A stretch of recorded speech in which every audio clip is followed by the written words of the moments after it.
क्या जीना,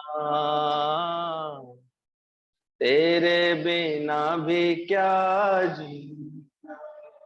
जीवन ये सूना था जब इसमें तू ना था, जीवन ये सूना था जब इसमें तू ना था। तेरे बिना कुछ कहीं ना, तेरे बिना भी क्या जीना, तेरे बिना भी क्या जीना। ओ दादाजी, तेरे बिना भी क्या जीना, तेरे बिना भी क्या जीना। चेतन हूँ मैं, ब्रह्म हूँ मैं, आत्म रूप ये जीवन है।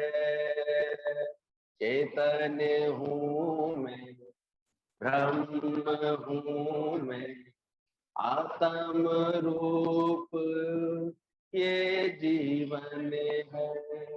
लाख यतन से ये तन पाया, लाख यतन से ये तन पाया, व्यर्था ही जग में इसको गवाया। लाख यतन से ये तन पाया, व्यर्था ही जग में इसको गवाया। दुनिया लगा ले, दुनिया लगा ले, अब तो मनवा हरि बिना कुछ कहीं ना। तेरे बिना भी क्या जीना, तेरे बिना भी क्या जीना। ओ दादाजी, तेरे बिना भी क्या जीना, तेरे बिना भी क्या जीना। उसको फिर मुक्ति की चिंता नहीं लगती। अभी तक जनक ये एहसास दिला रहे थे अपने गुरु को कि मैं कैसे सब बातों से भिन्न होता जा रहा हूं और सुखरूप होता जा रहा हूं। अब उन्होंने अपने गुरु को मैं कैसे मुक्त हूं इसका भी निश्चय सुनाया। निश्चिंतता एक अलग चीज है, स्थिरता एक अलग चीज है, और मुक्ति एक अलग बात होती है। मुक्त मतलब मुझे अब कोई चीज बंधन में नहीं डाल सकती। अब उसका बोध करके बता रहे हैं जनक, बोल रहे हैं अपने गुरु को, जो स्वभाव से ही शून्य चित्त है। ये ग्रंथ इसलिए बहुत अच्छा है, अगर हम ध्यान से सुनते हैं समझते हैं तो हमको बहुत सारी चीजें अपने स्वभाव के बारे में, अंतःकरण के बारे में, अपने अज्ञान के बारे में पता लगती है। समझ में आता है कि जनक ऐसी कौन सी भाव दशा में थे, ऐसी कौन सी समझ के साथ थे कि जो वो ऐसा अनुभव कर पाए। क्यों इतना आसान नहीं होता? क्योंकि मन सारे समय जगत को, जंजाल को इतना सच मान के बैठा होता है। साधो ये जग मिथ्या जान, जा भीतर जो राम बसत है, साच होता है पहचान। आए हैं हम गुरु के दर पर तो जरूर इसके लिए उपाय करें, कोशिश करें। जो स्वभाव से ही शून्य चित्त है पर प्रारब्ध से विषयों की भावना करता है और सोता हुआ भी जागने के समान है, वह पुरुष संसार से मुक्त है। कुछ किताबों में शब्द लिखा है प्रमाद से विषयों की भावना करता है, और कहीं लिखा रहता है पुरानी किताब में प्रारब्ध से। दो बातें इसमें समझाने के लिए हैं। एक तो स्वभाव से ही शून्य चित्त है, धीरे धीरे अभ्यास करके अपने गुरु की शरण में बैठ करके अपने स्वभाव को क्या बनाया है? शून्य चित्त। शून्य चित्त का आशय होता है कि जब हमारे चित्त में कोई कामना नहीं होती, जब कोई अंदर से वासना नहीं रहती। तीसरा, संकल्प विकल्प रहित हो जाता है चित्त हमारा। ये कोई कहने और बातें करने का सिद्ध नहीं होता, अभ्यास करना पड़ता है। इसके लिए दीर्घकाल का अभ्यास बोला गया। जब लगातार हम गुरु के साथ बैठ कर, आप देखो जब से यहाँ आते हैं, धीरे धीरे आप महसूस करते हैं कि कैसे मेरी इच्छाओं में, कामनाओं में कमी आती जा रही है। पहले कैसे मन घोड़े के रेस के समान घूमता था, बहुत बड़ा सर्किल, ये चाहिए, ये भी होना चाहिए, ये भी मिलना चाहिए, ये कब होगा, ये बात कैसे बनेगी, कैसे बनेगी। पर आप खुद देखेंगे जैसे जैसे ज्ञान से आपका दिल लगेगा, गुरु की शरण में आप बैठेंगे, सत्संग के नियम में आ जाएंगे, अब आपका सर्किल छोटा होता जा रहा है। घोड़े के रेस का सर्किल था, वो सर्किल छोटा होकर के फिर जो है कहते थे कौलू के बैल का सर्किल बन जाता है। हम लोग महसूस करते हैं सुबह सत्संग की लगन, शाम को सत्संग की लगन, दिन में बस जो भी प्रारब्ध अनुसार कर्तव्य कर्म सामने आता है उसमें जाना होता है, करके लौटना होता है। उसमें भी इच्छा नहीं रहती है कि आज ऐसा हो ही हो, ऐसा बने ही बने। हम कितना कल से इस बात को महसूस कर रहे हैं, अगर ये सत्संग ना होता, गुरु का आत्म ज्ञान ना होता, तो ऐसी चैतन्यता कहाँ होती। सारी दुनिया में जाकर के देखो, जिनके पास ज्ञान का अभ्यास नहीं है, एक जड़ता के साथ जी रहे, उस जड़ माया का ही चिंतन, जड़ शरीरों का ही चिंतन, केवल बीमारी की चर्चा, मृत्यु मौत की चर्चा, खराबियों की चर्चा, सरकार की बुराइयों की चर्चा, फिर इसी बात का रोना, अरे लॉकडाउन कब खुलेगा, ये तो फिर बढ़ गया, ये तो ऐसे हो गया। इन्हीं चर्चाओं में जीवन बीतता, बीत ही रहा है। कितनों से बात करो तो दिखने लगा। और सत्संग में चूंकि आत्मा की बात है, इसलिए हम यहाँ चैतन्य हो जाते हैं। एक जड़ है भाव, एक चैतन्य भाव। जड़ माने स्थिर, भाई पेड़ है, पेड़ पौधे स्थिर रहते हैं। चैतन्य क्रिया करता दिखाई देता है। तो यहाँ पर हमारा मन उस चैतन्य आत्मा से जुड़ता है आकर के, और चैतन्यता को पाता है, उमंग को पाता है, खुशी को पाता है, भरपूरता को पाता है। आप देखो आपके अंदर प्रेम के भाव आने शुरू हो जाते हैं, एक दूसरे की मदद के भाव आने शुरू हो जाते हैं, एक दूसरे की किसी को कैसे खुशी दें इसके भाव आने शुरू हो जाते हैं। ये चैतन्यता है आपके भीतर की। ये गुरु के मिलने का फल है, ज्ञान से जुड़ने का फल है, कि आपके चित्त में चैतन्यता वो धारण करा देता है। ये तो बिना ज्ञान के देखो किसका किसका चिंतन रहता है सारे समय, उन्हीं जड़ का। हम तो देखते किसी भी संबंध में कोई मधुरता दिखती नहीं। भाई कभी किसी ने सहारा दिया, छोटे थे तुमको चलो बड़ा बड़ा किया, तुमको किसी काम सिखाया, तुमको किसी व्यापार में लगाया, कुछ लगाया, उसके बाद प्रणाम क्या क्या किया इनने हमारे लिए, क्या दिया किसी ने हमको, यही कहते सुनते दिखते हैं एक दूसरे के लिए। एक दूसरे संबंध खराब करके ही रहते हैं। 25-25 साल माता पिता पाल देते हैं बच्चों को एक सेकंड नहीं लगती, क्या किया है आपने हमारे लिए, क्या दिया है। बेचारे बच्चे इतने अच्छे से माता पिता की पालना करते हैं, संभालते हैं, उनकी सब व्यवस्था करते हैं, वो उनसे खफा खफा दिखाई देते हैं। उन्होंने कहा राजी हो क्या, जहां रह रहे हो वहां परमात्मा ने राजी रखा है तुमको, खुश हो, जहां बैठते हो वहां खुश रहते हो। नहीं है, ये जड़ता की निशानी, क्योंकि शुक्रगुजारी नहीं है, शुक्राना नहीं है अंदर में, अच्छे भाव नहीं है किसी के लिए, प्रेम नहीं है किसी के लिए। सारे समय मन को किसने घेर लिया था, स्वार्थ में। बस ये देखते थे हमें क्या मिला, हमें क्या दिया गया, हमें क्या पूछा गया, हमारा हिस्सा मिल गया कि नहीं, हमारा बात मिल गई कि नहीं, हमें कुछ मिल गया कि नहीं। तो ये जड़ बुद्धि ने हमको सबसे ऐसे दिल तोड़ के बैठ जाती है। चैतन्यता सबसे दिल जोड़ के बैठती है। इसलिए गुरु बार बार सत्संग बुलाता है, यहाँ आके बैठोगे तो चैतन्यता को पालोगे, चैतन्य हो जाओगे तो कर लो सबसे प्यार जगत में कोई नहीं पराया। कम से कम अच्छी फीलिंग तो करो। अरे जो जितना साथ निभा दे, उतना उपकार किया तुमने, तभी थैंक्स किए। ये सत्संग का संस्कार मिलता है तब आती है बात। नहीं तो देखो इतना इतना सब कर लेते हैं एक दूसरे के लिए, फिर भी जहां जहां कोई एक बात तुम्हारे मन के विरुद्ध हो गई, तुम्हारे खिलाफ हो गई, वहीं से एकदम से आपका मन उसके प्रति बिगड़ जाएगा, खराब हो जाएगा। सब किए धरे पर ही मन तुरंत पानी फेर देता है। ये इसकी जड़ता की पहचान है। और सत्संग धीरे धीरे आपको शून्य चित्त बना रहा है। आप जगत में समस्त कामनाओं से धीरे धीरे उपराम हो जाते हैं। और भी अगर संस्कार अच्छा पड़ जाए सत्संग का, तो वासना रहित बनाता है ये आपको। अब आपके चित्त में कोई वासना नहीं रहती। अभी के अभी मौत आए ना, तो आपको गुरु इतना अच्छा अभ्यास कराते हैं कि अंतकाल में तुम्हारा मन किस वासना में जाएगा। इतना सुनते सुनते अभ्यास हो जाता है, अपनी सगी नहीं दे तो किसमें जाए। अंतकाल पुत्र सुमरे ऐसी चिंता में जो मरे तो सुकर योनि बलबल उतरे। अंतकाल धन सुमरे तो सर्प योनि बलबल उतरे। तो वासना रह जाती है। ज्ञान का अभ्यास करने वाले अपने चित्त को समस्त वासनाओं से भी मुक्त करते हैं। एक ब्रह्म वासना रह जाए बस केवल। इतनी गुरु ब्रह्म ज्ञान सुनाता है, बार बार ब्रह्म की चर्चा करता है, इतनी आत्मा की बात करता है कि सुनते सुनते सुनते हमारे जीवन में क्या रह जाए, केवल ब्रह्म वासना, और सब वासनाएं खत्म हो जाए। अब एक ही शौक रह जाए, बस मुझे अपने सच को जानना है। मनुष्य जन्म मिला ही सच को जानने के लिए, आत्म ज्ञान को जानने के लिए। तो ये गुरु की कृपा जब होती है तो चित्त इससे शून्य होता है। आप देखेंगे अब आपकी भटकाव कम हो जाएगा, मन इधर उधर कहीं भटकता नहीं है, शांत होता जा रहा है। अब इसके अंदर व्यर्थ के संकल्प विकल्प भी उठने खत्म हो जाते हैं धीरे धीरे। क्या मानो कछु तेर ना रही, देखा तरह चला सब जाए।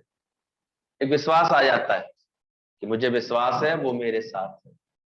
ये तो बिना ज्ञान के तो विश्वास भी खत्म हो जाता, क्या होगा आगे, कैसे होगा, कैसे करेंगे, कैसे चलेगा, इसी उधेड़ बुन में चलते रहते। सत्संग में बैठते हैं तो देखो गुरु कैसे हमारे अंदर से सारा ज्ञान निकालता है, समझ में आ जाता है। अरे भगवान की अमानत थी, जितना साथ निभा दे उतना तो उपकार समझ। और ईमानदार व्यक्ति वो होता है जो अमानत को कैसे वापस करता है, शुक्राना करते हुए, थैंक्स भाई, थैंक यू, आपने बहुत दिन के लिए दे दिया, हमने इतने दिन उपयोग तो कर लिया। वो क्या करता है, वो थैंक्स करके वापस करता है। और जो बेशुक्रिया बंदे होते हैं वो फिर बार बार, अरे क्यों ले लिया, अभी तो नहीं भगवान को लेना था, मेरे साथ ये जुल्म क्यों, मेरे संगी ऐसा क्यों, मेरे को ये दुख क्यों दिया भगवान, ऐसे करके शिकायत करता है। सत्संग से समझ आने लगती है कि आपके अंदर से अब केवल परमात्मा का शुक्राना निकले। वो एक भी ना दे 10 भी हर ले तो मूढ़ा तो क्या करे बताओ। ऐसे करके विचार आते हैं ज्ञान से कि उसकी दी हुई अमानत में से वो सबके सब वापस ले सकता है। शुक्र है अभी एक ही लिया उसने। वो एक भी ना दे 10 भी हर ले, क्या कर सकता है। इसलिए अच्छी समझ आ जाती है हर वक्त उस परमात्मा की शुक्राना। मानव तू परिवर्तन से काहे को डरता है, ईश्वर जो भी करता है अच्छा ही करता है। उसके बाद समझ में आती है प्रभु तेरा भाणा मीठा। भले इसको जाकर के बोलता नहीं है, लेकिन अंदर ही अंदर इसको महसूस करता है कि सच बात है, प्रभु तेरे किए पर मैं पूरी तरह राजी रहूंगी, जो तूने किया मेरे साथ उसमें मैं राजी रहूंगी। तो ये शून्य चित्तता आ जाती है जब अंदर। ये बोला जो स्वभाव से ही शून्य चित्त है, जिसके अंदर ऐसी समझ है। फिर बोला सोता हुआ भी जागते के समान है। भले वो सो रहा है लेकिन सोता हुआ भी वो जागृत है, यानी वो हर वक्त अपनी आत्मा के विचार में जागृत। आप देखो ब्रह्मज्ञानी की अवस्था देखते हैं, सारे समय चिंतन किसका रह जाता है, एक आत्मा का, एक सत्य का। जब तक आत्मा पक्की नहीं की है ना तो बार बार मन कमजोरियों से घिरता है।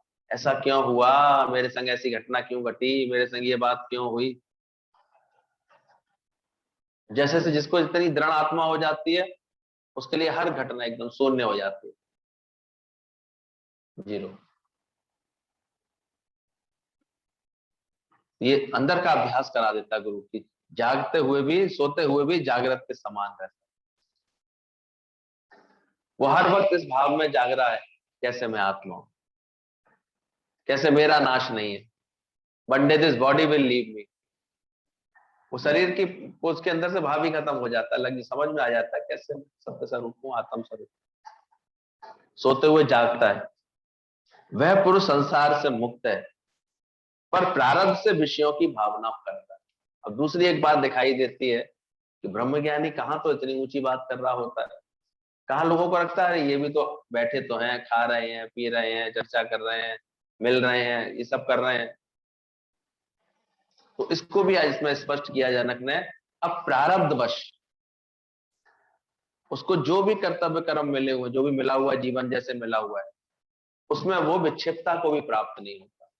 प्रारब्ध के विषयों की भावना करता भी, प्रारब्ध में वो विषयों के साथ बड़ा विचरण करता हुआ भी उससे निर्लेप न्यारा रहता है, उसका चित्त शून्य रहता है। ये दो अंतर होते हैं। अज्ञानी की हर जगह किसी विषय में रखो कामना पैदा हो जाती है, यानी हर जगह तटस्थ रहेगा, शून्य रहेगा। अब राजा जनक की प्रारब्ध रजाई थी, रजा राजयोग मिला था, तो कहीं छोड़ के थोड़े चले गए। अब राजयोग होगा तो राजसी वस्त्र भी पहनते होंगे, राजाई मुकुट भी धारण करते होंगे, श्रृंगार भी रखता होता होगा, राजसभा में बैठते भी होंगे, राजकाज करते भी होंगे, लेकिन वो अपनी अवस्था क्या बता रहे हैं? मैं शून्य चित्त हूं, इन सब में कामना से रहित, वासना से रहित। प्रारब्ध अनुसार ये खेल चल रहा है। सन्यासी और ब्रह्मज्ञानी में यही अंतर होगा। सन्यासी बाहर का त्याग दिखाएगा, ज्ञानी को आवश्यकता नहीं। ज्ञानी के शरीर को ठंड लगेगी, वो शॉल डालेगा। सन्यासी हठ योग के द्वारा कोशिश करेगा, नहीं मैं शरीर को ऐसा बनाऊंगा, सर्दी गर्मी भूख प्यास अजय तब मुझे भाषे नहीं। बना लेते हैं, अभ्यास में कोई बड़ी बात नहीं। आप देखा करो जैन मुनि अभ्यास करके ऐसे हो जाते हैं, कितने ऋषि मुनि सन्यासी ऐसे हो जाते हैं। पर ब्रह्मज्ञानी को सब चेष्टाओं की आवश्यकता ही नहीं दिखती, क्या करें? वो कहता सहज प्रारब्ध है शरीर की, सहज चल रहा है। इसलिए प्रारब्ध से कुछ भी उसको मिला होता है, उसमें उसको कोई लिप्तता नहीं होती है, और कुछ भी चला जाए अचानक ही उसके जीवन से, उसे कोई शोक नहीं लगता। वो प्रारब्ध की हर बात। हाँ, क्रियामान कर्मों में कर्म उसके छूट जाते हैं। अहंकार छूटा हुआ है ज्ञानी का, कर्ता भाव छूटा हुआ है, तो वर्तमान के कर्म बनने उसके बंद हो जाते हैं। तो ये भी बैठ करके गुरु के साथ ऐसा अभ्यास कर लेना जो तुम्हारे नए क्रियामान कर्म ना बने, क्योंकि नित्य नित्य नए कर्म बन जाते। किससे बनते हैं? मन से, वाणी से और शरीर से बनते। इससे नए नए कर्म नित्य बनते हैं। ज्ञानी ने नए क्रियामान कर्म बनाने छूटते जाते हैं उसके। मन हर वक्त मधुसूदन में, कोई चिंतन नहीं, कोई कामना नहीं, कोई बात नहीं। वाणी हमेशा इसी महिमा में, ज्ञान की महिमा में, सत्संग की महिमा में, आत्मा की महिमा में, इसमें रहती है। इसके अलावा वो और व्यवहार उसका धीरे धीरे छूटता जाता है। हम देखते थे गुरु जी, हमने कहा और कोई बातें नहीं रह गई है। घर में रहते हुए भी जैसे अघर, भले इतनी व्यवस्था चलती थी उनके इर्द गिर्द, लेकिन वो इतने निर्लेप न्यारे रहते। ऑटोमेटिक जैसे गर्भवती स्त्री के सारे काम उसकी सास संभालती है ना, ऐसे ज्ञानवान के सारे काम ये प्रकृति संभालती है अपने आप। वो इतना छूटा हुआ रहता है, उन्हें कहीं कोई लगाव होता नहीं है, कोई कामना होती नहीं है, कोई चाहना होती नहीं, कुछ बनने बनाने का शौक होता नहीं है। तो इस तरह से वो अंदर से सारे क्रियामान कर्मों से अपने को मुक्त कर लेता है, अच्छा अभ्यास करके। लेकिन लगता है इसमें सालों लगते हैं, वो भी गुरु के अंडर में रहते रहते, गुरु की शरण में चलते चलते। फिर धीरे धीरे तुमको महसूस होगा कि देखो अब मुझे कर्म ले पायमान नहीं कर रहा, मुझे अब कोई कामना नहीं आ रही किसी बात की, मेरे व्यवहार किसी से भी बिगड़ नहीं रहा है, मेरा सबके साथ सहज प्रेम है, मुझे किसी से भी कुछ कहने की सुनने की ऐसे आवश्यकता ही नहीं महसूस हो रही, कोई गलत मुझे दिखता ही नहीं है, सब हुक्म से दिख रहा है, सब परमात्मा का हुक्म है, तो कहाँ किसको टोकूंगा, किसको बोलूंगा। वाणी उसकी कर्म बनाने से रुक जाते हैं, शरीर उसका कर्म बनने से रुक जाता है। शरीर से वो कभी किसी को कोई कोई ना कुछ करने का भाव ही नहीं है, तो कहाँ तो अच्छा कर रहा है, क्या बुरा करेगा वो किसको। तो अभ्यास करते करते उसके क्रियामान कर्म रुक जाते हैं। संचित कर्म के कारण उसको जो मिला होता है, जीवन मिला होता है, और संचित और प्रारब्ध मिलकर के जो उसके जीवन में परिस्थिति आ रही होती है, उसमें वो बड़ा संतुष्ट होता है, बड़ा तृप्त होता है, चाहे उसमें आना हो किसी चीज का या जाना हो। वो अपने चित्त की स्थिति ऐसी बना के रखता है, आवत तो हर्ष ना होए, जावत तो शोक ना हो। आज अपने जीवन का लक्ष्य समझ लो, इस स्थिति तक अपने को पहुंचाना ही अपनी मुक्ति है, और कोई मुक्ति नहीं। उसी को बोला वह पुरुष संसार से मुक्त है। मुक्ति की राह पर आए हो, मुक्ति का ज्ञान सुन रहे हो कि नहीं सुन रहे हो? तो अंदर देखो ऐसी तैयारी चल रही है, सावधानी चल रही है अंदर ही अंदर। मुझे धीरे धीरे एहसास हो रहा है कि कैसे मेरे गुरु ने मुझे सहज प्रारब्ध में राजी किया हुआ। अब चाहे वो 2 लंगोटी में प्रारब्ध सुखदेव मुनि की तरह, चाहे राजा जनक की तरह पूरी राजाई की प्रारब्ध, ज्ञानी उसमें लिपायमान नहीं है। वो विषयों को भावना करता है, तो प्रमाद से विषयों की भावना करता है, मतलब वो भी एक उसका खेल सा बन जाता है। दिखता है देखो ये खा रहा है, पी रहा है, घूम रहा है, आ रहा है, जा रहा है, पर वो उसके अंदर नहीं जाता, बिल्कुल लीला बन जाती है उसकी सारी। हम तो देखते थे गुरु जी की हर चीज जैसे एक लोक कल्याण के लिए, सबके मनोरंजन के लिए खेल बन गया था। उनका घर भी सबके लिए धर्मशाला बना हुआ था, उनका जीवन पूरे दिन का सबको ये सुख बांटने के लिए बना हुआ था। गुरु जी आज आराम की, कभी कभी जैसे दीदी कहती थी आज आप आराम कीजिए, आप नहीं करिए, कभी कभी तबीयत है, शरीर है, ऊंच नीच होती है। कहते थे नहीं तो मैं नहीं पता, बड़े बड़े किसी फैक्ट्री वाले की एक दिन फैक्ट्री बंद होती है, देखो कितना नुकसान होता है। मैं एक दिन अगर सत्संग नहीं करूंगा ना तो कितना नुकसान होगा। कर्ता भाव नहीं होता, ये उसका उसके अंदर का भाव प्रेम बोलता है। कितना, कितने लोगों को जो ये सुख चाहिए वो उससे वंचित रह जाएंगे, प्रेम से वंचित रह जाएंगे। कितने लोगों को ये वाणी हो सकता है आज ही उसको मुक्ति मिलनी हो, वंचित रह जाए। इतनी बेहद की सृष्टि बन जाती है ब्रह्मज्ञानी।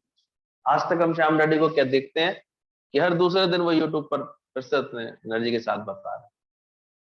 ये कहां से ताकत आती है? ये कैसा उसके जीवन, उनके अंदर एक ऐसा प्रेम होता है। और दुनिया वालों की तो ये स्थिति है, एक बड़ी उम्र हो जाती है, लोग बात तक नहीं करना चाहते उससे, पास बैठने में कतराते हैं लोग। उसके स्वभाव संस्कार आदतें ऐसी हो जाती है, कौन बैठ, कोई झीकता है, बातें इधर उधर की करता है, कोई नहीं बैठता। और ज्ञानी के घर सदा। इसलिए ऐसे आत्मज्ञान के लगन में आ जाओ, इसकी समझ में आ जाओ। और ये भी समझना, अब कहीं ऐसा ना हो किसी क्रियामान कर्म की कुछ ऐसे अपने कर्मों के कारण तुमने दुख बनाए हो। एक प्रारब्ध से दुख आते हैं, ये कहीं तुम्हारे कर्मों से दुख तो नहीं आए, तुम्हारे लापरवाही से चले और दुख आए। सत्संगी थी, हॉस्पिटल में थी, तो गुरु को भाव आया, मिलने गए, पर सबकी, अब उसे ये लग रहा था कि मैं कितनी महान हूं, देखो मैं कितनी शांति से लेटी हूं, मुझे कोई दुख नहीं है। ज्ञान का असर तो था उसके ऊपर। तो गीता भगवान के सामने भी उसके मुख से यही निकल गया। गीता भगवान ने पूछा कैसे हो? अरे सुखपथ सेज पर लेटी हुई हूं, मैं तो सुखपथ सेज पर लेटी हुई। गीता भगवान ने लिया आड़े हाथों, बोले तुम तो सुखपथ सेज पर लेटी हो, पर तुम्हारी वजह से जो 20 लोग परेशान हो रहे हैं इसका तुम्हें ख्याल नहीं है। तुम्हें अभी भी अपनी गलती का एहसास नहीं, इस गलती की वजह से तुम आज बीमार पड़ के लेटी हुई। तो ज्ञान का दुरुपयोग भी नहीं करने देते। जैसे डायलॉग बाजी हो जाती है लोगों के जीवन में, कभी डायलॉग करते हैं, ऐसे बोलना शुरू कर देते हैं केवल। तुमने ऐसी रहनी क्यों करी, ऐसी बात क्यों करी कि तुम्हारे जीवन से फिर ऐसा हुआ, ये तुम्हारे शरीर पर कष्ट आया, इसकी वजह से इतने लोग परेशान हो रहे हैं। सावधानी से क्यों नहीं चले, एक्सीडेंट कैसे हुआ? तो ये भी देखना, ज्ञानवान हर दुख के लिए तैयार भी रहता है, लेकिन अपने कर्मों में सावधान भी रहता है कि कोई नया कर्म तो नहीं बन रहा।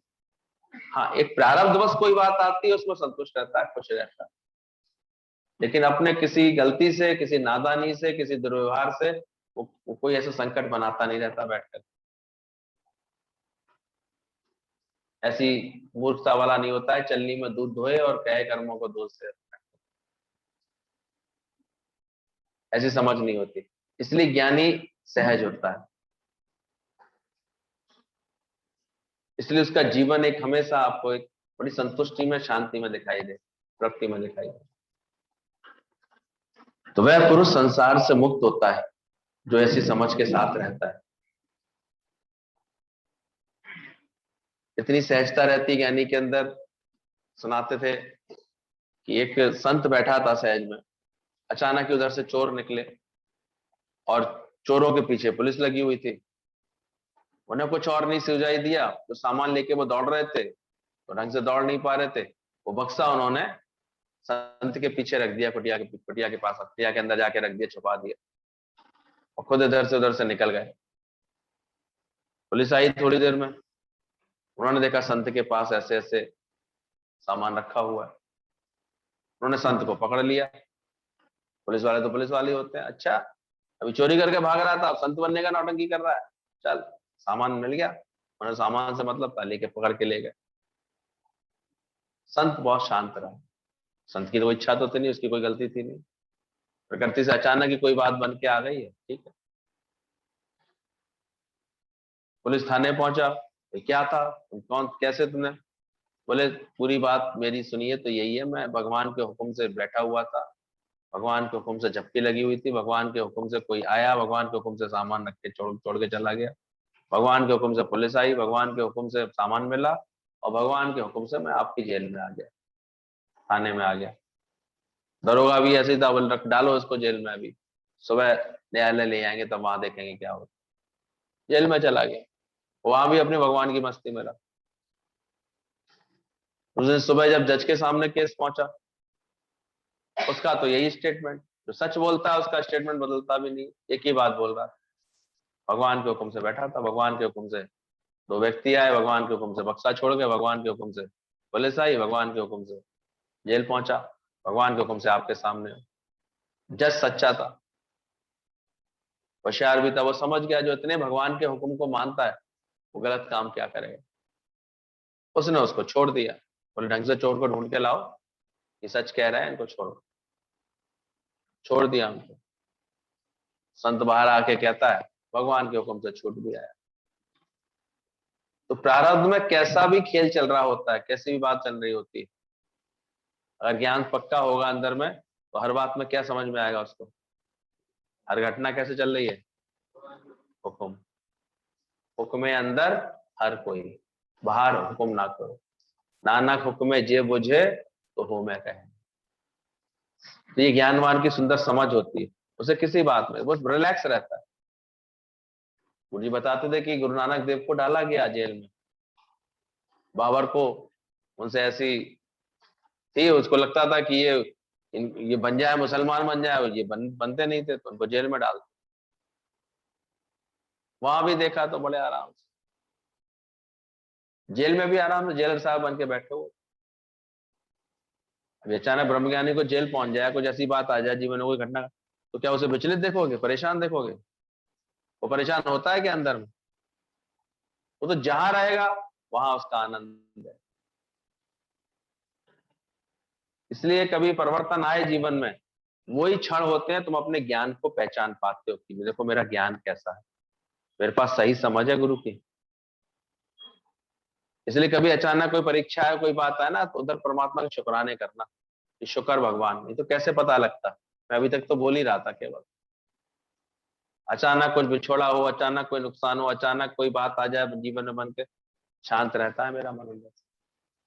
नानक देव एकदम रिलैक्स शांत कहते थे।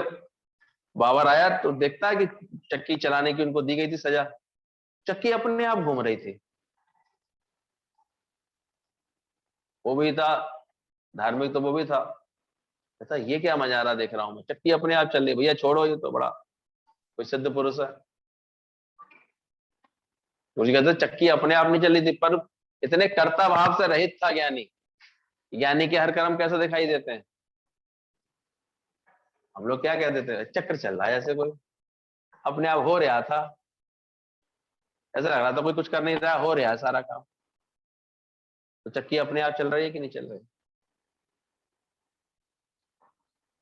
तो ये ज्ञानवान की पहचान हो जाती है कि वो किसी भी कर्म में ऐसे कुछ कर्ता भाव नहीं उसके निकल के आता कि वो कर रहा है ऐसा, उसे उसको शो नहीं होता, ऐसे लग रहा है ऐसे हो रहा है उनके साथ, होता जा रहा है, होता जा रहा है, आप होता प्यारे, जो भी हो भाव।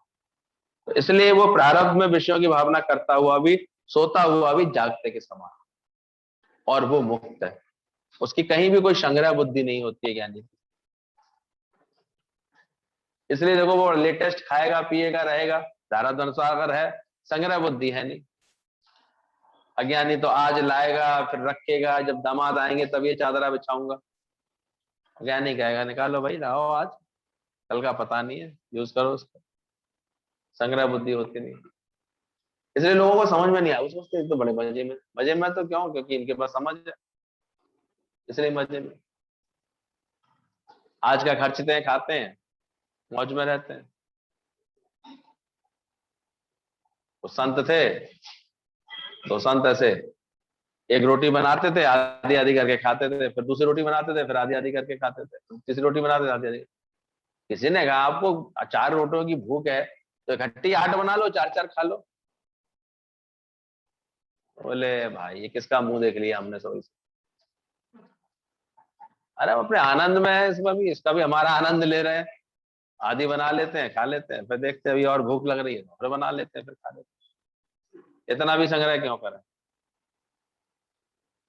इतने पक्के पक्के संत होते हैं, रात को मटका उल्टा करके रखते थे, सुबह होगी भगवान को देना हुआ तो फिर और चलती है प्रकृति। अब देखो जहाँ दुनियावी लोगों को इतना इतना मिलने के बाद भी उनको लगता है ही ना है, कछु है ही ना है, कुछ है ही नहीं, ऐसे करते रहते हैं। और संतों को देखो एक झोली कपड़े, एक कमंडल में ही बहुत आनंद में रह लेते हैं, और तेज इतना होता है उनके ऊपर। पदार्थों से थोड़ी आता है, वस्तुओं से थोड़ी आता है, उनके अंदर की निश्चिंता से आता है, अंदर की जो उनकी वैराग्य त्याग वृत्ति है उससे आता है, छुटा हुआ होता है। तो जो सुख आएगा वो प्रेम से आएगा और चीज पदार्थों से नहीं आएगा। उससे से इटालियन वाले टाइल्स लगवा लूंगी, बढ़िया वाले फर्नीचर के वो लगवा लूंगी, उससे कोई सुख आया है? वो आएगा सही समझ से और प्रेम से, वैराग्य वृत्ति से आता। दुनिया में इन सब चीजों से नहीं आता। जैसे जैसे ज्ञान आ जाता है जीवन में, तो गुरु हमारे जीवन में सही बात समझा देता है कि तुम्हारी प्रकृति ऐसे दिखनी चाहिए, एकदम शांति, शून्य चित्त, एकदम स्थिर, आनंद स्वरूप। तो तुम इस जगत में रहते हुए भी जैसे मुक्त हो, यानी आज ही मुक्त है, उसे मुक्ति पानी नहीं होती है। वो अपने गुरु के साथ अभ्यास करके धीरे धीरे स्वयं को मुक्त बनाता है। और कहाँ कहाँ चित्त को बंधन है ये भी खुद पहचानो। अभी बार बार गुरु को भी परेशान ना करो, खुद समझदार हो जाए। देखो अभी ममता का बंधन लगता है, अभी किसी की आसक्ति का बंधन है, अभी किसी के कर्मों में मन अटकता है, किसी से वाणी के स्वर पे गड़े आते हैं, किसी से बातचीत करते करते, खुद देख लो, ठीक कर लो। कितनी सारी बातें तो गुरु ने ठीक कर दी है, बाकी थोड़ी थोड़ी तुम मेहनत करो अपने साथ, ठीक हो जाएगा। पर ठान लो यहाँ पर आए हो तो कि मुक्त होकर के ही रहना, स्थिरता के साथ ही रहना, मुझे उस आनंद को पाकर के ही रहना। हमने निज स्वरूप को जाना है, अब माया का पता क्या पाना, ऐसे रहता है। वो इतने निज स्वरूप को पा लेता है, बोले माया का पता क्या पाना है। कल से अभ्यास ये भी कर रहे हैं कैसे प्रेम को अपने जीवन में हम प्रकट करें। कल इस पर वचन चले थे, how to create love in our self. पहला था we hear now live in present, हमेशा प्रेजेंट में रहेंगे, वर्तमान में जिएंगे, यानी अगली पिछली बातें नहीं सोचेंगे, तो प्रेम हम अपने हृदय में पैदा कर सकते हैं। नहीं तो सूखा सूखा ही रहता है इंसान, कैसा दिखाई देगा, उसके जीवन में प्रेम नहीं होता। जिसका मन चिंताओं में ही पड़ा रहेगा, अगली पिछली सोचों में ही पड़ेगा, तो वर्तमान की बात से प्रेम कैसे कर पाए।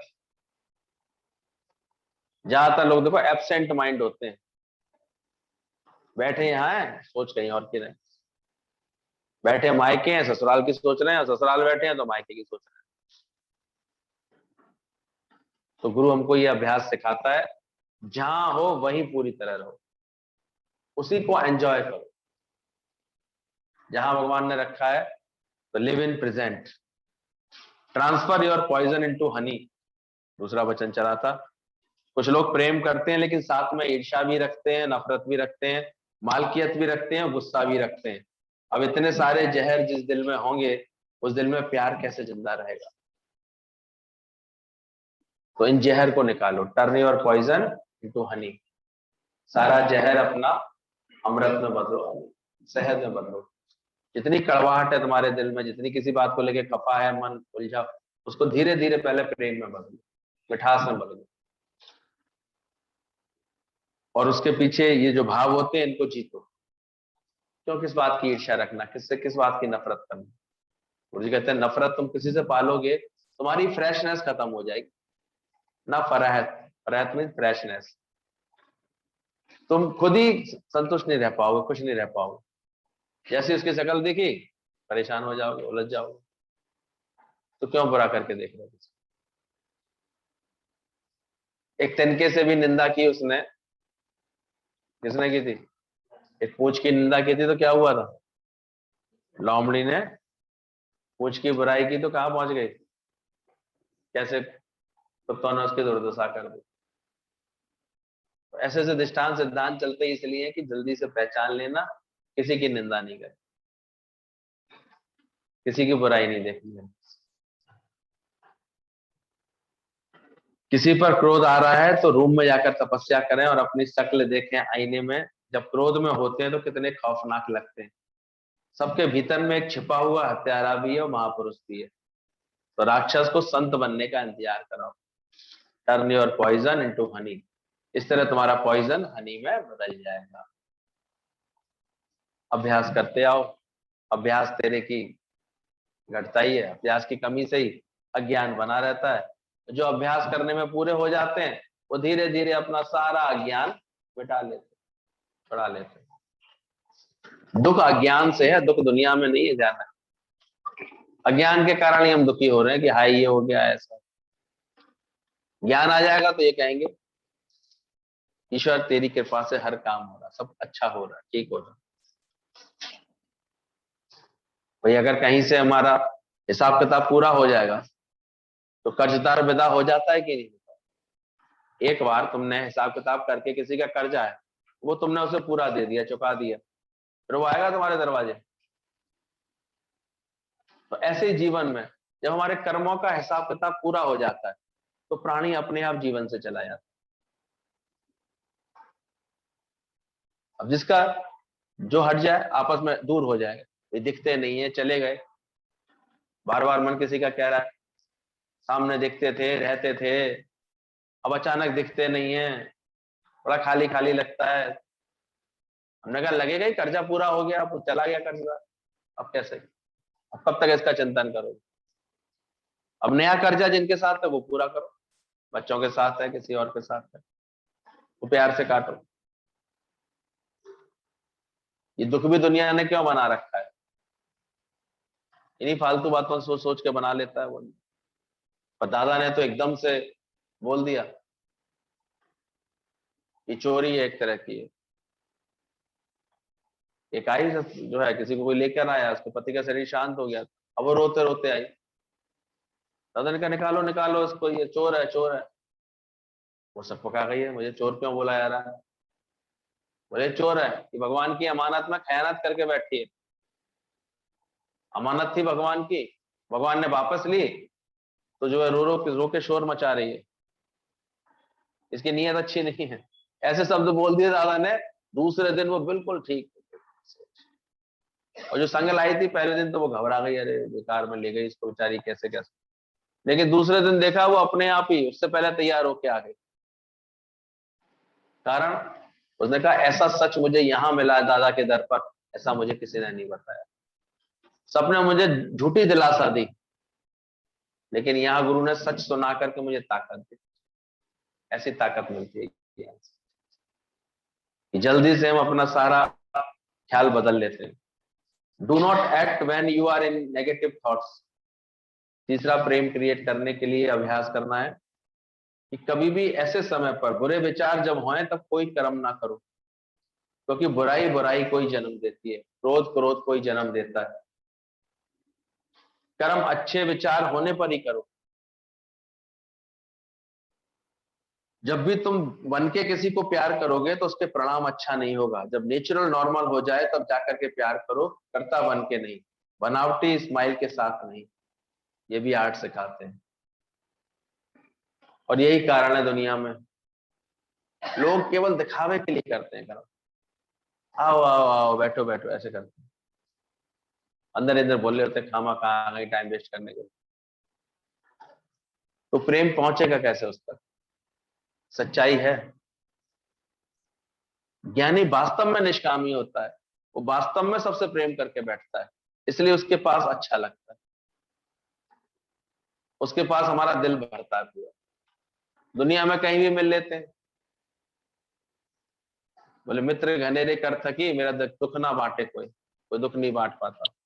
पर गुरु के पास सच्चाई होती है, वो सच्चाई से सच बोलता है, वो ऐसा लगता है दिल हमारा भर गया।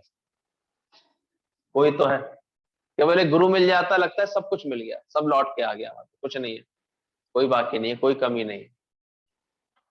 गुरु इतना अंदर ही अंदर हमको सच्चाई दे देता है, समझ दे देता है। तो अंदर समझना, कोई बुरे विचार होने पर कोई कर्म मत करो। जब कोई नेगेटिविटी हो, किसी के लिए द्वेष हो, किसी के लिए अंदर खराबी का भाव आ रहा हो, तब कोई कर्म नहीं करो। स्टॉप, कर्म रोक लो उस वक्त, भले ही अपने शांत करके बैठ जाओ। बुरे विचार होने पर कोई कर्म मत करो, क्योंकि बुराई बुराई को ही जन्म देती है। जब आपके अंदर किसी के लिए गलत ख्याल आ रहा है, अभी मैं दिखाती हूँ, अभी मैं बताती हूँ, हम भी कम थोड़ी हैं, हम भी ऐसे भाव आ रहे हैं, हम भी अभी दिखा देंगे इनको, अभी बताते हैं। स्टॉप करके बैठ जाओ, क्योंकि ये वो नई बुराई को जन्म दे देगी, नई खराबी को जन्म दे देगी। इसलिए कर्म कब करो? जब तुम पॉजिटिव होते हो, जब तुम्हारे अंदर भाव शांत हो सबके लिए, क्रोध शांत हो तुम्हारा। अगर क्रोध से किया गया कर्म होगा ना, क्रोध हमेशा किसको जन्म दे देगा? क्रोध को जन्म दे देगा। इसलिए कहते हैं घी, आग में घी डालने वाला काम हो जाता है। एक क्रोध में आया और उसको देख के तुम्हें क्रोध आया और तुमने भी क्रोध में जवाब दिया, क्या हो जाता है? गाली आवत एक है, पलटत हुए अनेक। और जो पलटू पलटे नहीं, तो रहे एक ही एक। हम पलटे देते हैं तो वो फिर गड़बड़ हो जाती है। तो देखना, क्रोध क्रोध को जन्म देता है। कर्म अच्छे विचार होने पर ही करो। जब भी तुम बन के किसी को प्यार करते हो तो उसके परिणाम अच्छा नहीं होता। कुछ भी बन करके, अरे मैं तेरी बड़ी बहन हूं ना, अरे मैं तेरी पक्की वाली सहेली हूं, बन रहे हो ना तुम, कुछ तुम्हारा प्यार असर नहीं करेगा। प्यार होता ही आत्मिक भाव से, सच्चा प्रेम होता ही है परमात्मा जान के। अगर तुमने किसी को भावना रखी किसी के प्रति, तो ये उसका प्रेम तुम्हारा असर करेगा उसके ऊपर। कुछ रिश्ता नाता जोड़ करके तुम प्रेम कर, वो मोह का रूप हो जाता है, उसमें घुटन होती है, थोड़े समय बाद खराब लगता है। मन को थोड़े समय तो अच्छा लगेगा वो, कि देखो मुझे कितना ऐसे, कितना मेरी ध्यान रखते हैं, मेरे लिए कितना बोल रहे हैं, कितना सोच रहे हैं, लेकिन वो तुम्हें कमजोर बनाएगा। क्योंकि बन बन के सहारे टूटते हैं, ये रशम पुरानी है जग की। जो छूटे नहीं और टूटे ना, तो तेरा सहारा कहाँ पे। इसलिए समझदार होता है वो केवल परमात्मा का आधार लेता है और किसी का आधार नहीं लेता। तो जब भी तुम बन करके किसी को प्यार करते हो, उसके परिणाम अच्छे नहीं होते। जब नेचुरल नॉर्मल हो जाए तब जाकर के प्यार करो, नेचुरल नॉर्मल। इसलिए अति का तुम कभी किसी को बहुत दिखाओगे ना, अरे अरे चलो इसको बड़ा दुख है, इसको ये बात है, इसको ये करें, इसको ऐसे करें, वो कभी संतुष्ट नहीं हो पाएगा। नेचुरल नॉर्मल, उसको उसके पैरों पर ही खड़ा होने दो, देखो खड़ा हो जाएगा, हिम्मत आ जाएगी, समझ आ जाएगी। आखिर तो लड़ाई अपनी लड़नी है, अरे तो अपनी कर्मों का हिसाब किताब लेकर के आया है। तुम खामा खा उसको, नहीं नहीं नहीं मैं तेरे लिए ऐसे कर देता हूँ, मैं तेरे लिए ऐसे करता हूँ, उसमें कमजोरी आ जाएगी उसके अंदर। किसी को बाहर से दी हुई मदद कितने दिन काम आएगी सोचो। वो भीख मांग रहे थे उनसे, मोहम्मद साहब से, लड़का आकर के भीख मांग रहा था। तो उन्होंने देखा हट्टा कट्टा लड़का है, जवान लड़का है, इसको तो भीख मांगने की आदत सी पड़ी हुई है, ये तो भीख मांग रहा है आदत के अनुसार। उन्होंने उसका कटोरा छीन लिया और छीन करके जाकर के बेच दिया। 2 रुपए का कटोरा बिका, और 2 रुपए अपने मिला करके 4 रुपए की कुल्हाड़ी नहीं ला करके उसके हाथ में पकड़ाई, ले जा जंगल से लकड़ी काट के ला। उसको भी उनकी बात का असर हो गया, वो गया, लकड़ी काट के लाया और बड़े आराम से लकड़ी 5 रुपए की बिकी। उसने अच्छे से खाया पिया भी, रखा भी, बचाया भी। धीरे धीरे रोज इस अभ्यास में लग गया तो उसकी प्रैक्टिस भी अच्छी हो गई, लकड़ी भी ज्यादा की बिकने लगी, और धीरे धीरे तो वो पैसे बचा करके बहुत से बड़ा हो गया, लकड़ी की टाल का मालिक बन गया। 1 साल भर बाद मोहम्मद साहब उधर से गुजर रहे थे, तो अचानक ही उनके आकर के पैरों पर झुका। बोले भाई तुम कौन हो? बोले आपने मुझे नहीं पहचाना। बोले भाई मैं तो नहीं पहचान पा रहा हूँ, मैं वही हूँ। बोले कौन? बोले वही भिखारी जिसको आपने कटोरा छीन करके कुल्हाड़ी दी थी। आइए आइए अपनी दुकान पर चलिए मालिक, आप इस दुकान के मालिक हैं। बोले मैं कैसे मालिक हूँ? बोले आप ही की प्रेरणा से तो मिली है दुकान। तो सच्चा प्यार कब देता है कोई किसी को? जब वो उसको ताकत देता है। दुनिया में कभी किसी को कमजोर नहीं बना, ऐसा प्यार नहीं दो किसी को। हम क्या करते हैं, मोह के कारण देखो बच्चों को कमजोर बना देते हैं, इसलिए वो एक दिन छिड़कते हैं। सारे समय आपकी वार्तालाप कैसी होती है बच्चों से? उन्हें कमजोर बनाने वाली होती है। अरे रहने दे, तू क्या करेगा, कैसे करेगा, दिक्कत हो जाएगी, ये हो जाएगी, ऐसे तो कमजोर ना। इसलिए वो तुमसे छुप के काम करने लगते हैं, बिना बताए करने लगते हैं। पहले ही उनको हिम्मत दो, पहले ही उनको ऐसी सच्ची समझ दो, अपने पैरों पर खड़े हो, खुशी मिलती है। लगा दो, बिजी करो किसी को, किसी के माइंड को सही सही प्रेरणा दे करके सही कार्य में बिजी करो। ऐसे नहीं खाली आलसी किसी को नहीं बैठाओ। खाली मन किसका घर है? तो शैतान आके घर करेगा। दादा भगवान ने इसलिए कहा दाल चावल मिला के बैठिया ना अलग अलग करने, लेकिन खाली मत बैठना कभी। खाली बैठोगे तो मन इधर उधर से बहुत फालतू बातें लाएगा। हमेशा बिजी रखो, हमेशा एक बात रखो अंदर सामने, इसको संभालना है, ये पूरा करना है, ऐसे करना है, इस सुंदर समझ के साथ रहो। और सबसे बड़ा तो काम ये रखो, मुझे अपनी ज्ञान में प्रति बनानी है, सत्संग की लगन रखनी है। इसलिए केवल जो सत्संग से जुड़ जाता है, हम देखते धीरे धीरे वो देखता है कि उसके सारे आंसू सुखाने नहीं पड़ते हैं, सूख ही गए, सारे भाव बदल जाते हैं, भव सागर सूख जाता है उसके साथ। जो भावों का सागर बना होता है ना अंदर, वो सब सूख जाता है, समझ आ जाती है, मुझे गर्जना और सहारों की एक तेरा सहारा काफी। आगे बोला चौथा, प्रेम कैसे पैदा करें? बांटो, शेयर करो, जो हमारे पास हो उसे बांटना सीखो, हंसी खुशी सब में बांटो। लेकिन हम करते उल्टा है, हम दूसरों को क्या बांट देते हैं, दुख बांट देते हैं। अब देखा करो, खुशियों की बात है तो छुपा के रख लेंगे, और दुख की बातें बांटने चल देते हैं हर एक से। हम दुख बांटते हैं और खुशी अपने पास रखते हैं, प्रेम जाकर के दूसरों में बांटेंगे तो हमारे अंदर और भी बदल जाएगा। बहुत लोग प्यार करते हैं, सोचो, आज गुरु जी ने ये प्रेम का ही तो करिश्मा सिखाया है। जहां दुनिया में देखते कहाँ आज के समय में तो और मुसीबत हो गई है, 4 लोग भी परिवार के शामिल नहीं होते हैं कार्यक्रम में, मतलब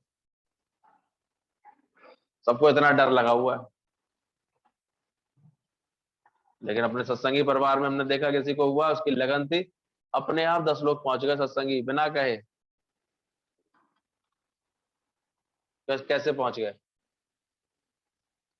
उनके अंदर प्रेम था, उससे एक हिम्मत थी, गुरु ने ऐसा भरोसा भर दिया, अरे उसको इस वक्त हमारी जरूरत है, हम उसको सहायता करते हैं, चलो। अरे हम नहीं करेंगे तो ऐसे ऐसे भाव आते हैं। और दुनिया में तो सब देखो जाकर के मिल नहीं रहे लोग आजकल, बॉडी उठाने के लिए भी ऐसे समय मर मत जाना गलती से। हाँ, क्योंकि मरोगे चाहे कैसे भी, ठप्पा लगेगा कोरोना का ही। बड़ी मुसीबत चल रही है इस समय। ठप्पा उसी का लग जाएगा, कोरोना हो गया ऐसे ही। हाँ वहां कहा, इसलिए दुनिया में अपनी खुशियां बांटना सीखो, शेयर करो, ये भी अकल आनी चाहिए अंदर से। बांटो अपने जीवन से, प्रेम बांटते हैं, खुशियां बांटते हैं, तो वो पलट करके हमको मिलती है। जो हम बोते हैं वही हमको पलट करके इसलिए धीरे धीरे यहाँ बैठते हैं तो गुरु पहले तो ये लगता था हम कैसे बांटेंगे, हमारे पास है ही क्या, बड़े कमजोर और खाली खाली दिखाई देते थे। पर अब सत्संग सुनते सुनते लगता है अरे वाह भगवान कितना तो दिया है। अभी एक एक के कितनी अकल आ गई है कि 3 3 4 4 5 5 लोगों से दिन भर में जब तक बात नहीं कर लेता ना, उसका दिन पूरा थोड़ी होता। और कैसे हो, सत्संग चल रहा है कि नहीं, सब अच्छा, तो प्रेम बांट लिया थोड़ी देर में, क्या जा रहा है तुम्हारा। कितने सोशल ग्रुप्स बने हुए, उसमें बांटो अपने जीवन से। और सबसे अच्छा तो ये ज्ञान का ज्ञान बांट के देखो। आज गुरु जी ने हम सबको ज्ञान दिया, हम सब उनके प्रेम में झूम रहे हैं कि नहीं झूम रहे हैं। तो बांटो अपने जीवन से, धैर्य मत रखो अपने पास, शेयर करो। बिना ज्ञान के लोग दुख बांटते हैं, खुशी अपने पास रख लेते हैं, और जब हम किसी को खुश करते हैं तो डबल खुशी अंदर आती है, जो रिटर्न तो हमको उसी वक्त मिल जाता है। प्रेम मुस्कुराहट बांटने के कंजूस नहीं बनो। बहुत लोग तो खुलकर हंसते भी नहीं है, ये भी दादा ने कंजूसियां दूर कराई। सबसे पहले तो ये आदत बदलो, जो पारूथा बैगन जैसा चेहरा बना के घूमते हैं ना, लटका लटका सा, क्या हुआ ऐसा, क्या पता नहीं है। शरीर सबके माया में होने के कारण विनाशी, पहले ही पता है। तो गुरु ने कैसे हम सबको ऐसे हमेशा मुस्कुराते रहने का एक सुंदर पाठ पढ़ा दिया। शुक्राना करो, मुस्कुराना। हर हाल में दाता का जो शुक्र मनाते हैं, उनके घर होती खुशियों की बरसात। तो हमारा ही ख्याल हमको उलझा रहा है, दुख इतने हैं नहीं, सोच सोच के कैसे रहेंगे, अब अकेले हैं कैसे रहेंगे, कैसे होगा, अपना ही तो ख्याल है। 4 दिन रहोगे अपने आप के लिए रहते हैं सब, पड़ती नहीं है जरूरत। हम तो देखते हैं आदमी को लगता है किसी की जरूरत पड़ी तो किसी की पड़ेगी नहीं, और पड़ेगी उससे पहले तुम्हें लगे अरे ये तो हो चुका है, ये तो व्यवस्था कर ली, ये तो भगवान ने दिया हुआ है, रखा हुआ है। और कमजोर पड़े तो सब लोग ऐसे खामा कुछ आके जाएंगे, बोल के जाएंगे। अगर कोई मान लो मदद भी करेगा तो एहसान जताएगा, उससे फिर अंदर वाला कमजोर पड़ेगा। इसलिए ज्ञानी बड़ा समझदारी से चलता है, वो अंदर ही अंदर अपनी मजबूती में आता चला जाता है, वही इसको शेयर करता है। जब किसी को तुम खुश करते हो, डबल खुशी तुम्हारे अंदर आएगी, तो रिटर्न में उसको उसी वक्त मिल जाता है। प्रेम और मुस्कुराहट बांटने से कंजूस नहीं बनो। बहुत लोग तो खुलकर हंसते भी नहीं है। आजकल जगह जगह गार्डन्स में लाफिंग क्लब खोले जा रहे हैं, इसलिए जहां पर खुलकर हंसना सिखाया जाता है, क्योंकि जिंदगी नाम है जिंदा दिली का, मुर्दा दिल क्या खाक जिया करते। हम लोग पार्क में आते हैं, सुबह सुबह ठाका मार के हंसते हैं, जो 2 4 लोग हैं तो झांक करके देखते हैं कौन लोग, ये जड लोग आ गए हंस रहे।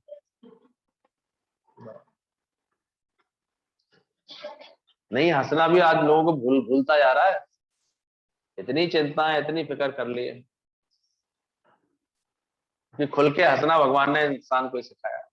और जितना खुल के हंसोगे उतने तुम्हारे लंग्स क्या करेंगे, साफ हो जाएंगे, एक्सपेंड हो जाएंगे, बीमारी उसी वक्त भाग जाएगी तुम्हारे अंदर से। इसलिए कोई भी अच्छी बात सोचो और हंसो। वो हंसे जा रहा था, हंसे जा रहा था, आगे लाइन में बैठी है तो क्यों आते, क्यों हंस रहे हो, बोले तेरी सूरत मेरी बीवी से मिलती है। बोले तेरी सूरत मेरी बीवी से मिलती है, ऐसे कैसे हो सकता है, बोले मेरी तो मूछें हैं। हाँ, बोले उसके भी हैं, होती है ना लेडीज की मूछें नहीं होती, देखिए उनके भी हैं। हंस गया हंसी बात पर, हंसा दिया सबको। तुम भी देखो ऐसे घर में छोटी छोटी बातों पे हंसना हंसाना सीखो। सारे समय रोने वाला दुखी रहने वाला वातावरण नहीं बनना, अंदर से अपने खुश रखो परमात्मा के साथ, अपने अच्छा सोचो अपने जीवन में। तो जो जिंदा दिल होते हैं वो खुश भी रहते हैं, मुर्दा दिल क्या खाक जिया करते हैं। आजकल गार्डन में लाफिंग क्लब खोले जा रहे हैं, जहाँ खुल करके हंसना सिखाया जाता है। बहुत से लोग तो घुट घुट करके प्यार करते हैं, तो उसमें बदबू आ जाती है। गंभीर होना छोड़ें और घुट घुट के प्यार करना छोड़ो, क्योंकि बहता पानी कितना फ्रेश होता है। और दुनिया में लोग घुट घुट के प्यार करते हैं, तो नौबत तलाक तक आ जाती है। इसलिए एक्सप्रेसिंग, शेयर करना, बोलना, बताना, बांटना, ये क्वालिटीज आनी चाहिए अपने अंदर, तो प्रेम जैसे तुम्हारा प्रकट होगा, प्रेम क्रिएट भी होगा। आप जो है बाथरूम में नहाए नहीं बहुत दिन तक, तो क्या होता है, उसका फुहारा कैसे बंद नहीं हो जाता, उसमें पानी निकलना बंद हो जाता है। तो इसको खोलो ना, पानी में ये ऐसी एक धारा आएगी, तो साफ करते हैं, रोज नहा लेते हैं तो कितना तेजी से निकलता है। तो ऐसे तुम्हारा प्रेम ऐसे ऐसे निकलना चाहिए अंदर से, खुश होकर निकलना चाहिए। अरे वो अंग संग है, सदा मेरे साथ है, कहीं जाता ही नहीं है, इस समझ के साथ ज्ञानी रहता है। कोई जगह ना मुझसे खाली है, मैं व्यापक डाली डाली, तो धीरे धीरे अपने मन को ऐसे बना लेता है, तो इसके अंदर की सारी घुटन, स्वयं गलन सब हट जाती है। पांचवा वचन है, be still and do nothing. अगर प्रेम पैदा करना अपने अंदर, तो शांत रहो और कुछ मत करो। आजकल एक ऐड आता है, पता नहीं किसका आता है, 5 स्टार का आता है, किसका आता है, कुछ ना करने में बड़ा फायदा दिखाता है वो। तो प्यार भी तुम कुछ बन करके करोगे तो कभी भी किसी से प्रेम पैदा नहीं कर पाओगे। जहां खुशी है वहां, जहां खुद ही है वहां खुदा नहीं आ सकता, और जहां खुदा है वहां खुद ही रह नहीं सकती। एक म्यान में दो तलवारें कैसे रह सकती हैं। इसलिए खाली हो जाने पर प्रेम अंदर से बहने लगेगा और तुम प्रेम के सागर बन जाओगे। Be still and do nothing. अगर प्रेम के स्वरूप बनना चाहते हैं, प्रेम पैदा करना चाहते हैं, तो अंदर से शांत भी हो जाए, खाली भी हो जाए। बहुत दुनिया की चिंताएं बातें भरे रखोगे ना, तो आप देखो प्यार करने लायक नहीं रहते। प्रेमी तो वही बन पाता है जो अंदर से खाली हो, तभी तो किसी के बारे में ख्याल कर पाएगा, किसी को दे पाएगा, किसी को कुछ प्रेम से बोल पाएगा। अपनी चिंताओं में बैठा होगा। अब देखा दुनिया में ज्यादातर लोग कैसे मिलेंगे तुम्हें, भरे भराए, ठुसे ठुसाए, ऐसा लगता है कर्फ्यू से लगाएंगे, मुस्कुरा भी नहीं पा रहे बेचारे। आजकल तो ऐसे भयभीत से देख रहे हैं। एक ने तो बड़ी अच्छी बात बताई, बोले तीसरी लहर आ गई भैया, तो उसके बाद तो बड़ा मजा आएगा। मैंने क्या, किसी को देखेंगे तो सबसे पहले तो अभी तू बच गया, ठीक है, अबे तू बच गया, जिंदा बचा है क्योंकि पता ही नहीं कौन कौन टपकने वाले, कितने टपकने वाले। बिल्ली आकर के बड़ा अच्छा है एक पल का भरोसा नहीं है किसी को। तो अंदर देखना। लेकिन हाँ, जो भगवान की सेवा में लगे होंगे, ज्ञान के अभ्यास में लगे होंगे, उनका कुछ नहीं बिगड़ता, ये गारंटेड बात। क्योंकि जिसको जीवन में मिला सत्संग है, उसको हर घड़ी आनंद दिया। हम भी चारों तरफ के डेटा कलेक्शन कर रहे हैं, देख रहे हैं कि आखिर कौन लोग सत्संगियों के संग। तो ज्यादातर ये दिखता है, आती है, लक्षण आए होंगे बीमारी के उनके अंदर, उन्होंने बड़े प्रेम से अपने घर में क्वारंटाइन रह करके उसको दूर कर लिया, सत्संग सुनते रहे, सत्संग करते रहे, उन्हें पता ही नहीं चला कब आके निकल गया। और जिन्होंने चिंता बना ली, डर बना लिया, टेंशन बना ली, बातें बना ली, वो सब लटक जाते हैं। कोई ना कोई इसका दुष्प्रभाव आ जाता है निकल के। और वो पहले ही तैयार होते हैं लाफिंग सेंट की तरह। भाई शरीर है, जाएगा ही, इसमें कौन सी बड़ी बात है, नहीं जाएगा। पहले ही भजन सुना जाते हैं, अब छोड़ दिया, जीवन का सौंप दिया, भार तुम्हारे हाथों में, तो भगवान के हाथों में सौंप देते हैं किस्सा का। पता है, दिख रहा है, शरीर अवस्था पूरी कर चुका है अपनी तैयारी में। ज्ञान के बाद एक समझ आ जाती है अंदर से। निरक्षा वाला व्यक्ति अपने आप प्यार का सागर बन जाता है। तो ये क्वालिटीज अपने अंदर पैदा करो। हाउ टू क्रिएट लव में छोटे छोटे पॉइंट्स हैं। अपने चित्त को निरीक्षा बनाओ, कहीं भी इच्छा रख कर नहीं बैठो, किसी बात की चाहना नहीं, और ऐसा व्यक्ति सहज ही प्यार का सागर बन जाता है। जब चित्त कुछ चाह रहा होता है तो कुछ सोच रहा होता है, सोच रहा होता है तो फिर कुछ त्याग कर रहा होता है, ग्रहण कर रहा होता है। ज्ञानवान ने सोचना ही, चाहना ही खत्म कर दिया, तो हमेशा खाली है। वो हमेशा ऑल टाइम अवेलेबल, मुझे कहते थे हम हमेशा अवेलेबल, आ जाओ कभी भी, क्योंकि खाली है, किसी से कोई इच्छा नहीं है, चाहना नहीं है। तुम भी ऐसे ही बनाओ अपने आप को। हर एक को अपना आप समझ करके प्यार करो।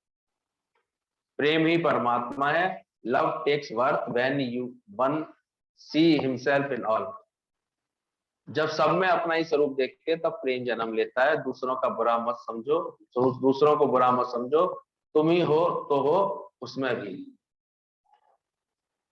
ये तो दुनिया में क्या मिलता है, कभी देखो बेकरारी के सिवा। 10-10 साल से किसी के साथ रह रहे होते हैं, इधर गारंटी नहीं होती इससे हमारा प्रेम। 2 मिनट लगती है संबंध खराब होने में, बात खराब होने में, तो क्या फायदा है इसलिए। पहले अंदर से अपने को ऐसे बी नथिंग तो बनाओ, अहंकार रहित तो बनाओ। ये शब्द ही तो है, ये शब्द संबंध खराब कर देते हैं 2 मिनट में। 2 मिनट में बातें ऐसी बिगाड़ लेते हैं अंदर से। गुरु के दर पर बैठते हैं तो धीरे धीरे देखो सबके संबंध अपने घर परिवार में जिन जिनसे नफरत थी, बातें थी, अब धीरे धीरे बदली है कि नहीं बदली है। और शांति किस बात की आई है? अगर शांति आई है तो किस बात की आई है? कि अब किसी से बुरा नहीं लगता, अब किसी की बात खराब नहीं दिखती, अब किसी बात से मन नहीं चलता, हर बात में मन राजी रहता है। ये अंदर में समझ आ गई, इसलिए खुश रहता है।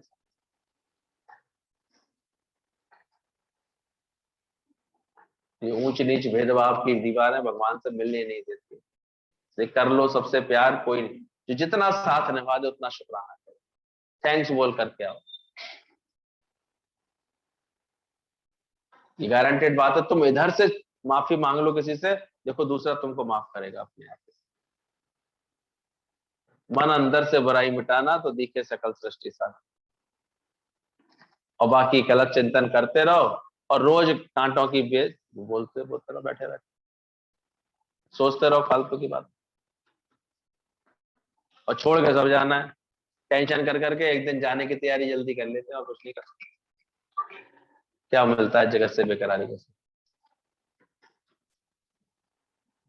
कर लें सबसे प्यार, जगत में कोई नहीं पराया, इसमें उसमें मुझ में सब में एक ही ब्रह्म समाया। ये ज्ञान से अकल आ जाती है कि हम जल्दी से सबको सच्चे प्रेम की भावना से ही हर एक के साथ रहें। कोई खराब नहीं है, कोई बुरा नहीं है, किसी ने हमारे साथ खराब नहीं किया, कोई खराब नहीं करता है। ये सब हुक्म है परमात्मा। उस दिन हमने बोला प्रारब्ध, बस अगर कोई किसी के स्वभाव संस्कारों में कभी ऐसी कोई बात आ जाती है, किसी का व्यवहार तुमको ऐसे ठीक नहीं लगता है, खराब लगता है, तो ये भी प्रारब्ध बस होता है। इसलिए ज्ञानवान उसमें भी उसके प्रति बड़े मुस्कुराते हुए रहता है, खुश रहता है। कैसे मिलेगा ज्ञानवान? उससे भी मुस्कुरा के मिलेगा। क्या हो गया? इसलिए धीरे धीरे वो सबका दिल जीतता चला जाता। मिटा दे अपनी हस्ती को तभी मस्ती में आएगा, खुद ही जब छूट जाएगी तो खुदा। सुबह उठ करके कसम खाओ आज हम जाकर के प्यार ही करेंगे, और फिर धीरे धीरे आदत पड़ने लगेगी प्यार की, कुछ बातें अपनानी पड़ेंगी। सुबह उठ गई, क्या कसम खाओ? आज कोई मेरा ऐसे बुझा हुआ या दुखी वाला या परेशानी वाला चेहरा नहीं देखे। आज जो भी मेरे निकट आएगा, मेरे नजदीक आएगा, मैं उसको प्यार की भावना से ही व्यवहार करूंगी, मैं उसके हित की सोचूंगी, उसके लिए भलाई सोचूंगी। देखो आप क्या, आप कभी हम अचानक कि ये खराब है, ये हमारे लिए बुरा करते हैं, इन्होंने हमारे संग गलत किया, इन्होंने हमारे संग खराब किया, ऐसी बातें बैठाने के बाद अब अपने ऊपर असर देखो उन बातों का, आप अचानक ही अपने को अकेला थकेला पाते हो। तो देखो, जहां आपने चार के लिए जो अपने इर्द गिर्द रहते हैं, जो हमारे नजदीक के रिश्ते नातेदार हैं, उनसे आपने जहां द्वेष बनाया किसी तरह का, अकेले कौन हो जाते हैं? कमजोरी में कौन आ जाते हैं? आप ही आ जाते हैं। और नहीं तो लेडीज बैठी हुई थी बड़े आराम से, सब लेडीजों को यही कहती थी मेरे ना ये पीछे बैठे हैं, मेरे ये पीछे बैठे हैं, और पति से बार बार जिद कर रही थी मायके जाने की। अब वो भी कहता था कि भाई तू चली जा, नहीं नहीं नहीं अकेली नहीं आऊंगी, मुझे छोड़ के आओ, छोड़ के आओ। वो भी समझदार था, होशियार था पति। उसने कहा देख मैंने रिजर्वेशन करा दिया है भाई, इस वक्त जो है ज्यादा रश है, अगर जून का महीना है, तेरे को लेडीज कंपार्टमेंट में मिल गया है, मेरे को अलग मिल गया, मेरा डिब्बा ना एक दूर है, चिंता मत करिए, मैं पीछे ही बैठा हूँ ट्रेन में। दूरी है तो मैं आ तो सकता नहीं हूँ बीच में मिलने के लिए, तू खाना पीना अपना रख, मैं अपना रख लेता हूँ, आराम से बैठ, हावड़ा पे मिलेंगे सीधे कलकत्ता पहुंच के। बड़ी खुश, अब रास्ते भर वो बड़ी खुशी से, जो भी उसके संग लेडीज कंपार्टमेंट में बैठी थी, सबको मेरे ये ना पीछे बैठे हैं, मेरे ये पीछे बैठे हैं, आने वाला नहीं। तो डर भी रही थी, पहली बार अकेले ऐसे जा रही। वहां उतरी, उसका भाई उसको लेने आ गया, पति ने साले को फोन कर दिया था, भैया तुरंत ले लेना, उतार लेना अपनी बहन को। उतार लिया, कहती है अरे जियाजी को लेकर आ, जियाजी को लेकर आ, पीछे है। उसने कहा अरे जियाजी कोई नहीं आए, उन्होंने मुझे फोन कर दिया था, वो नहीं बैठे हैं ट्रेन में, तेरा रिजर्वेशन कराया था, तेरे को बैठा दिया। कहती हाय मैं अकेली आई। एकदम से उसको हाय निकल गई, हाय अकेले। और अभी तक क्या कह रही थी, पीछे बैठे। तो हाय कैसे बन गई, तुम्हारे ख्याल से ही तो बन गई। तो हमेशा विश्वास करो, वो है बैठा है ना, भगवान बैठा तो है, तो मेरा साथ दे तो रहा है, वो मेरा मालिक है, मेरे साथ है हमेशा, तो हमेशा भरपूर रहोगे, खुश रहोगे। और जहां बार बार ये बोला हाय अब कौन है मेरा, अब कौन सहारा देगा, कौन, तो हाय हाय आ जाएगी। अभी गुरु जी का वचन पक्का कर लेना, हाय हाय करोगे तो दुख सारे तुम्हारे यहाँ आ जाएंगे, और वाह वाह करोगी, खुश रहोगे, तो सारे दुख कैसे हो जाएंगे, वाह का उल्टा हवा, सब हवा में उड़ जाए। तो क्या इरादा है आपका? क्या सुन रहे हैं, क्या समझ रहे हैं?